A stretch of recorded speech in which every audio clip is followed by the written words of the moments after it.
कोण काय म्हणतंय, कोण काय बोलतंय, सारखं टीव्हीवरती तुम्ही बघताय, सोशल मीडियामध्ये, व्हॉट्सअपवरती, फेसबुकवरती, ट्विटरवरती तुमच्या येतंय. फेसबुक कोणाकोणाचं आहे? माझ्या लाडक्या बहिणीचं अकाउंट फेसबुकला. अरे वा, कुणाकोणाचे? हात वर करा, वाजू नका. बघा जमाना किती बदलला आहे.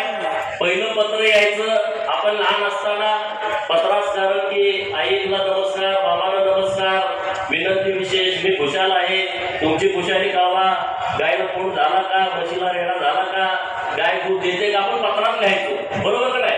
आता जग इतक्या जवळ आलं की मी इथं बोलत असताना अख्ख्या महाराष्ट्राला माहित आहे की मी इथं काय बोलतोय. इतक्या जवळ आपण आलोय. जितके फायदे सोशल मीडियाचे आहेत तितके तोटे पण आहेत. परवा मी हिंदीत बोलत असताना एक कमेंट टाकली. कमेंट काय टाकली तुम्हाला माहित आहे? अख्ख्या तालुक्यामध्ये गोंधळ उडाला. मी लगेच पोलीस स्टेशनला गेलो, तक्रार दिली आणि त्या सगळ्या प्रकरणाची शहनिशा करण्यास सांगितलं.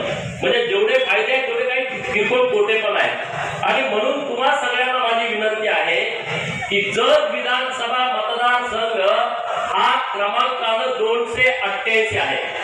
आपल्या राज्यामध्ये आमदार किती आहेत? 288. आणि आपल्या विधानसभा मतदारसंघाचा क्रमांक किती आहे? 288. म्हणजे राजकर्त्यांच्या दृष्टिकोनातून आपला नंबर हा शेवटचा आहे. परंतु या विधानसभेच्या निवडणुकीपासून या जत मतदारसंघाची चर्चा महाराष्ट्रात सुरू आहे की नाही सुरू आहे का? सुरू टीव्हीवरती सारखं जत येते का? पेपरमध्ये येते का? तुम्ही दुसऱ्या मालिकात बघताय? हा बातम्या पण बघत जावा. जतचं सगळं चॅनेलवरती सुरू आहे. महाराष्ट्रामध्ये भारतीय जनता पार्टीच्या प्रचाराचा शुभारंभ हा आपल्या जत विधानसभा मतदारसंघातून झाला. याचा अभिमान तुम्हाला आहे की नाही?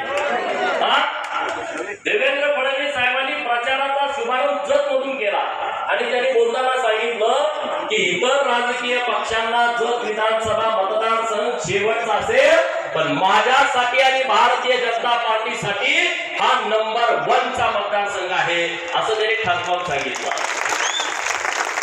मग जर महाराष्ट्रामध्ये जत विधानसभा चर्चेत नंबर 1 ला असेल, माझ्या भारतीय जनता पार्टीच्या प्रचाराचा शुभारंभ जत मधून होत असेल नंबर 1 ला, तर मी तुम्हाला विश्वासानं सांगतो जत विधानसभा